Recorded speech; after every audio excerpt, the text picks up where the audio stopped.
एक बार राजा कृष्णदेवराय दरबार में बैठे मंत्रियों के साथ विचार विमर्श कर रहे थे कि तभी एक व्यक्ति उनके सामने आकर कहने लगा, महाराज मेरे साथ न्याय करें। मेरे मालिक ने मुझे धोखा दिया है। इतना सुनते ही महाराज ने उससे पूछा, तुम कौन हो और तुम्हारे साथ क्या हुआ है? अन्नदाता, मेरा नाम नामदेव है। कल मैं अपने मालिक के साथ किसी काम से एक गांव में जा रहा था। गर्मी की वजह से चलते चलते हम थक गए और पास में स्थित एक मंदिर की छाया में बैठ गए। तभी मेरी नज़र एक लाल रंग की थैली पर पड़ी जो कि मंदिर के एक कोने में पड़ी हुई थी।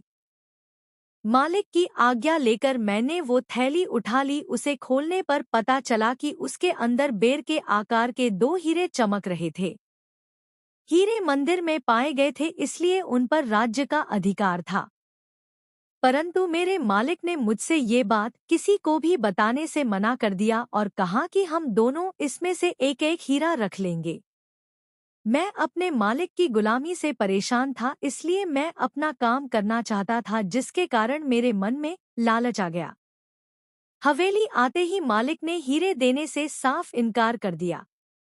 यही कारण है कि मुझे इंसाफ चाहिए। महाराज ने तुरंत कोतवाल को भेजकर नामदेव के मालिक को महल में पेश होने का आदेश दिया। नामदेव के मालिक को जल्द ही राजा के सामने लाया गया। राजा ने उससे हीरों के बारे में पूछा तो वह बोला, महाराज ये बात सच है कि मंदिर में हीरे मिले थे, लेकिन मैंने वो हीरे नामदेव को देकर उन्हें राजकोष में जमा करने को कहा था। जब वह वापस लौटा तो मैंने उससे राजकोष की रसीद मांगी तो वह आनाकानी करने लगा। मैंने जब इसे धमकाया तो ये आपके पास आकर मनगढ़ंत कहानी सुनाने लगा। अच्छा, तो ये बात है, महाराज ने कुछ सोचते हुए कहा। क्या तुम्हारे पास इस बात का कोई सबूत है कि तुम सच बोल रहे हो? अन्नदाता, अगर आपको मेरी बात पर यकीन नहीं तो आप मेरे दूसरे तीनों नौकरों से पूछ सकते हो। वो उस समय वहीं थे। उसके बाद तीनों नौकरों को राजा के सामने लाया गया। तीनों ने नामदेव के खिलाफ गवाही दी। महाराज तीनों नौकरों और मालिक को वहीं बिठाकर अपने विश्राम कक्ष में चले गए और सेनापति तेनालीराम महामंत्री को भी इस विषय में बात करने के लिए वहां बुलवा लिया। उनके पहुंचने पर महाराज ने महामंत्री से पूछा, आपको क्या लगता है, क्या नामदेव झूठ बोल रहा है? जी महाराज, नामदेव ही झूठा है। उसके मन में लालच आ गया होगा और उसने हीरे अपने पास ही रख लिए होंगे। सेनापति ने गवाहों को झूठा बताया। उसके हिसाब से नामदेव सच बोल रहा था। तेनालीराम चुपचाप खड़ा सबकी बातें सुन रहा था। तब महाराज ने उसकी ओर देखते हुए उसकी राय मांगी। तेनालीराम बोला, महाराज, कौन झूठा है और कौन सच्चा इस बात का अभी पता लग जाएगा, परंतु आप लोगों को कुछ समय के लिए पर्दे के पीछे छुपना होगा। महाराज इस बात से सहमत हो गए क्योंकि वो जल्दी से जल्दी इस मसले को सुलझाना चाहते थे, इसीलिए पर्दे के पीछे जाकर छुप गए। महामंत्री और सेनापति मुंह सिकोड़ते हुए पर्दे के पीछे चले गए। अब विश्राम कक्ष में केवल तेनालीराम ही दिखाई दे रहा था। अब उसने सेवक से कहकर पहले गवाह को बुलाया। गवाह के आने पर तेनालीराम ने पूछा, क्या तुम्हारे मालिक ने तुम्हारे सामने नामदेव को हीरे दिए थे? जी हाँ।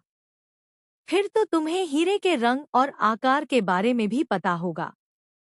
तेनालीराम ने एक कागज और कलम गवाह के सामने करते हुए उससे कहा, लो, मुझे इस पर हीरे का चित्र बनाकर दिखाओ।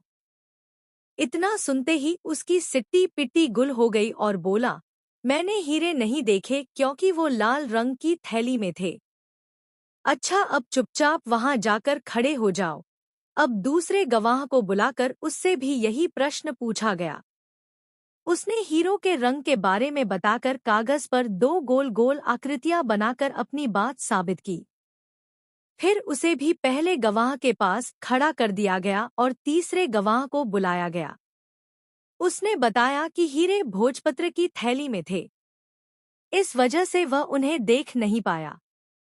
इतना सुनते ही महाराज पर्दे के पीछे से सामने आ गए। महाराज को देखते ही तीनों घबरा गए और समझ गए कि अब सच बोलने में ही उनकी भलाई है। तीनों महाराज के पैरों को पकड़कर माफी मांगने लगे और बोले, हमें झूठ बोलने के लिए हमारे मालिक ने धमकाया था और नौकरी से निकालने की धमकी दी थी, इसीलिए हमें झूठ बोलना पड़ा। महाराज ने तुरंत मालिक के घर की तलाशी के आदेश दे दिए। तलाशी लेने पर दोनों हीरे बरामद कर लिए गए। सजा के तौर पर मालिक को 10,000 स्वर्ण मुद्राएं नामदेव को देनी पड़ी और 20,000 स्वर्ण मुद्राएं जुर्माने के तौर पर भरनी पड़ी, जबकि बरामद हुए दोनों हीरे राजकोष में जमा कर लिए गए। इस प्रकार तेनालीराम की मदद से महाराज ने नामदेव के हक में फैसला सुनाया।